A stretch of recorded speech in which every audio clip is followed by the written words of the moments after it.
ये तो सही है। दो घटनाएं हैं कि जयंत चौधरी भारतीय जनता पार्टी के सभाओं में शामिल नहीं हो रहे हैं।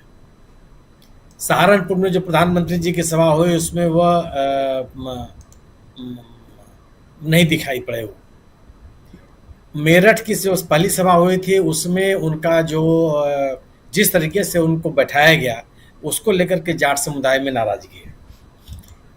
आरएलडी के नेताओं की कभी भी यह स्थिति नहीं रही है कि वह तीसरे चौथे नंबर पर बैठे। उस इलाके के प्रभावशाली नेताओं की गिनती होती रही है। लेकिन इस यह दौर जो शुरू हुआ है उसमें जयंत चौधरी की स्थिति नहीं है। न तो वह प्रधानमंत्री जी के सभा में थे और न ही मुख्यमंत्री योगी जी की सभा में मौजूद थे। और तमाम तरह की बातें कही जा रही हैं। जाट समाज में यह बड़ी विकट चर्चा है कि जो निर्णय है जयंत चौधरी का उसको लोग स्वीकार नहीं कर पा रहे हैं। दूसरी चीज आपने जो बात कही क्षत्रिय समाज भारतीय जनता पार्टी का कोर वोटर है। बात मैंने जब से ये नया दौर शुरू हुआ है उसमें जम के लोग उनके साथ लगे हुए हैं। लेकिन जो जिस तरह की बड़ी सभा हुई है, गुजरात से निकली हुई जो आंधी है और जिस तरीके से पश्चिमी उत्तर प्रदेश में घूम रही है उसका खामियाजा बहुत भुगतना पड़ेगा बीजेपी को। ये लोग सुनने के लिए तैयार नहीं है। और बार बार जिस तरह का माहौल बन रहा है उसमें भारतीय जनता पार्टी के लिए संकट की स्थिति है। जब पहले चरण में जो चुनाव जिन इलाकों में चुनाव हो रहे हैं उन चुनावों में उस इलाके में जाट और क्षत्रिय एक बड़ी भूमिका अदा करते रहे हैं। हालांकि पिछले 2019 के भी चुनाव में भी इस पहले चरण वाले इलाकों में भारतीय जनता पार्टी को बहुत सफलता नहीं मिली थी। द्वितीय चरण वाले इलाकों में भले सफलता मिली लेकिन पहले चरण वाले में नहीं मिल पाई थी।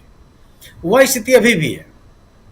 और जो एक तो जाट समाज की निष्क्रियता, जाट समाज की नाराजगी और क्षत्रियों की गंभीर रूप से नाराजगी, यह दो ऐसी कौमें हैं जो कम से कम चुनाव का माहौल बहुत अच्छा बनाती है। संख्या इनका कम होने के बावजूद ये जगह जगह बैठ करके या एक आक्रामक रुख अख्तियार करके जिस किसी भी राजनीतिक दल के साथ रहते हैं वो एकदम गजब तरीके से उस राजनीतिक दल के पक्ष में चुनाव का माहौल बनाते हैं।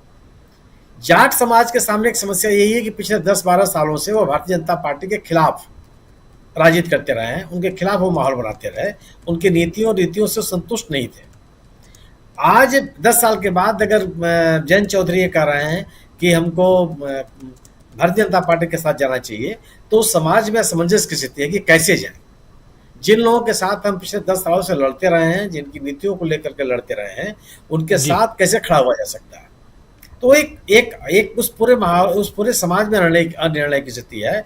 और ऐसे कोई भी कारण नहीं पैदा हुए हैं, नए कारण नहीं पैदा हुए हैं जिनसे यह मान लिया जाए कि जाटों में भारतीय जनता पार्टी को लेकर के कोई साफ कारण डेवलप हो गया। किसानों की नाराजगी अपनी जगह पे है, सरकार का जो रवैया अपनी जगह पे है, जो आंतरिक झगड़े हैं वो अलग है।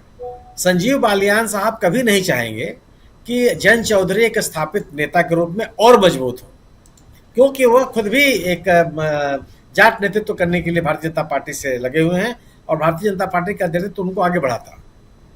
भूपेंद्र चौधरी भी कभी ये नहीं चाहेंगे कि जयंत चौधरी जाटों के एकमात्र नेता हो। ये जो व्यक्तित्व का संघर्ष है वो चलता ही रहेगा उस इलाके में।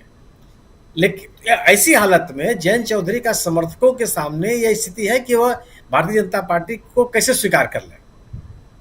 और मुजफ्फरनगर में जहां से बालियान साहब चुनाव लड़ रहे हैं, कोई बहुत प्रचंड बहुमत से नहीं जीते थे, वो 6-4.5 वोटों का अंतर था केवल। तो वह स्थिति भी नहीं है कि बहुत एक तरफा उनके पक्ष में राय बन रही हो।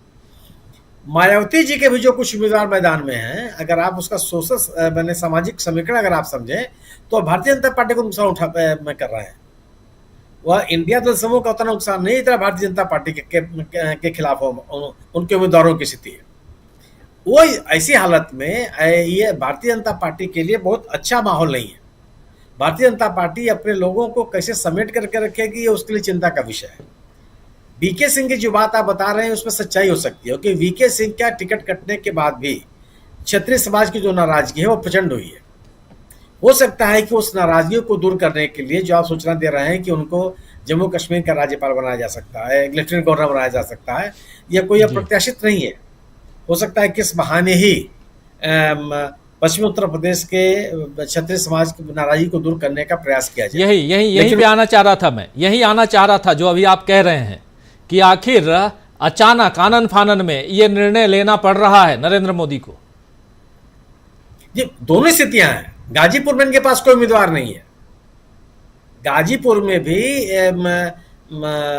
जो अंसारी हैं, जो पिछले इस समय के सिटिंग एमपी हैं, अफजाल अंसारी, उनके खिलाफ भी कोई मजबूत उम्मीदवार नहीं। आप याद कीजिए, पिछले विधानसभा में सब सीटें गाजीपुर की हार गई थी बीजेपी। एक ऐसा भी नहीं है किसी विधायक को चुनाव लड़ा दे। अगल बगल के जिले से भी किसी को लाकर नहीं लड़ा सकते, ये भी स्थिति नहीं है उनकी। पिछले 10 सालों में इन जिलों में कोई लीडरशिप नहीं डेवलप कर पाई बीजेपी। सवाल है कि जिस तरह की आप राजनीति करते हैं, क्या अब उस इलाके के लोग उस राजनीति से सहमत हैं? गाजीपुर परंपरागत रूप से सामाजिक न्याय की लड़ाई लड़ता है, भारतीय कम्युनिस्ट पार्टी का लड़ रहा है। सरजू पांडे जैसे बड़े प्रभावशाली नेता वहां के रहे, जिनके संरक्षण में गाजीपुर का जनमत तैयार होता रहा। ऐसे इलाके में आप आक्रामक हिंदुत्व की लड़ाई शुरू कर देंगे, मुझे नहीं लगता है कि आप डेवलप कर पाएंगे। वो स्थिति ही नहीं बनती वहां। तो इनके सामने स्थिति है कि वह मनोज सिन्हा को लेकर के आवे और मनोज सिन्हा को इस रूप में स्थापित करने का प्रयास किया जाए कि वह विकास के पर्याय है। लेकिन विकास में किस तरह का? क्या सड़क बना देना, पुल बना देना ही विकास है? शिक्षा की उपेक्षा, स्वास्थ्य की उपेक्षा, लोगों के रहन सहन की उपेक्षा, कृषि की उपेक्षा, वो विकास के मानक नहीं है। जो भी डेवलपमेंट के मानक है, उन मानकों पर कितना ये अलग का विषय हो सकता है, लेकिन इससे बहस चलेगी। तो ये हालत है कि एक तो वीके सिंह को ला करके, वीके सिंह को एक नया पद दे करके आप ये क्षत्रिय समाज की नाराजगी को दूर करने का प्रयास करें। कितनी नाराजगी दूर हो पाएगी? जिस पूरे समूह के ऊपर आप जिस तरह की भाषा का प्रयोग कर रहे हैं आपके नेता, उनके खिलाफ आप कोई कार्रवाई करने के लिए तैयार नहीं है, उसके खिलाफ कुछ बोलने के लिए तैयार नहीं है, जिन उनके उम्मीदवारी को वापस लेने के लिए नहीं तैयार हैं। और एक समाज से आप ये उम्मीद कर रहे हैं कि जो इस तरह से अपमानजनक शब्दावली को उसको सुनना पड़ रहा। आप तो मोदी सरनेम के ऊपर एक बिना अगर कोई माने उस सरनेम के ऊपर कोई टिप्पणी नहीं है, उस सरनाम के व्यक्तियों के ऊपर जो टिप्पणी हो रही है उसको लेकर के आप मुकदमा कर देते हैं। उस पर एक देश के सबसे पुरानी पार्टी के नेता के सदस्य ले लेते हैं हम लोकसभा से, उसके मकान आप खाली करा लेते हैं। और दूसरी तरफ आपकी ही पार्टी के लोग सरेआम एक समुदाय के बारे में इस तरह की टिप्पणियां, अभद्र टिप्पणियां कर रहे हैं, उसके ऊपर कोई आपकी प्रतिक्रिया नहीं होती। तो ये बहुत आसान नहीं है कि लोग उसको स्वीकार कर लेंगे, ये बड़ी चुनौती है। तो गुजरात से निकल करके जो हवा बह रही है पश्चिमी उत्तर प्रदेश में, ये तो पूर्वी उत्तर प्रदेश तक जाएगी। आप वो जो पश्चिमी उत्तर प्रदेश में क्षत्रिय सभा की पहली बैठक हुई है, उसमें लोगों की उपस्थिति देख लीजिए और जो आक्रामकता उनकी दिखाई पड़ी है। तो पश्चिमी उत्तर प्रदेश में अगर जाट आपके साथ जुड़ नहीं पा रहे हैं, जो पिछले 10 वर्षों की अपनी राजनीति के कारण, तो ये बड़ी चुनौती है। क्षत्रिय समाज की नाराजगी आपके सामने बड़ी चुनौती। फिर आपके वोट कौन मांगेगा? किसके नाम पर कौन व्यक्ति है जो लोगों को संग्रहित इकट्ठा कंसोलिडेट करेगा? यही तो 2012 के दंगे के बाद से यही हालात तो बने कि जाटों ने आपका समर्थन किया और आप खड़े हो गए। अन्यथा पश्चिम उत्तर प्रदेश में कोई ताकत थी बीजेपी की, कभी नहीं बन पाई। लेकिन ये बड़े जाट आपके साथ आए, क्षत्रिय समाज आपके साथ आया। संगीत सोम को हराने के बारे में जो कितनी तरह की चर्चाएं चलती है। संगीत सोम भी क्षत्रिय समाज के एक बड़े नेता माने जाते हैं। उनका चुनाव हारना किसके ऊपर ठीकरा फोड़ा गया था? कैसे चुनाव हार गए? तो तमाम ऐसे फैक्टर्स हैं जिसके वजह से जाट समुदाय और क्षत्रिय समुदाय को वर्तमान भारतीय जनता पार्टी के कार्यकर्ताओं के साथ तालमेल में बैठाने में सुविधा हो रही है। और यही वजह है कि अपने कार्यकर्ताओं की नाराजगी को मोल लेकर के जन चौधरी बहुत आगे नहीं बढ़ सकते। जो अपेक्षा की जा रही है वो जन चौधरी से, वो अपेक्षा वह उस पर वो कितना खड़े उतर पाएंगे, अपने लोगों के साथ जुड़ पाएंगे, यह बड़ा गंभीर सवाल है। और आप ये भी देखिए ना, भारतीय जनता पार्टी क्या है? भारतीय जनता पार्टी की आप जमुई की सभा मुख्यमंत्री प्रधानमंत्री जी की सुन लीजिए आप। जो दोनों बड़े मुद्दे थे उस पर उसका एक शब्द भी उन्होंने उल्लेख किया क्या? वंशवाद की चर्चा की उन्होंने जमुई में? भ्रष्टाचार की चर्चा की क्या उन्होंने जमुई में? जी बिल्कुल नहीं। आपके जितने विषय हैं उन विषयों पे आप चर्चा करने की स्थिति में नहीं बच रहे हैं। और जो समुदाय आपका आक्रामक तरीके से सक्रिय रूप से आप समर्थक रहा है, उसमें निराशा का भाव है और पीछे जा रहा है। कहां से आपके पक्ष में एक राजनीतिक माहौल बन पाएगा।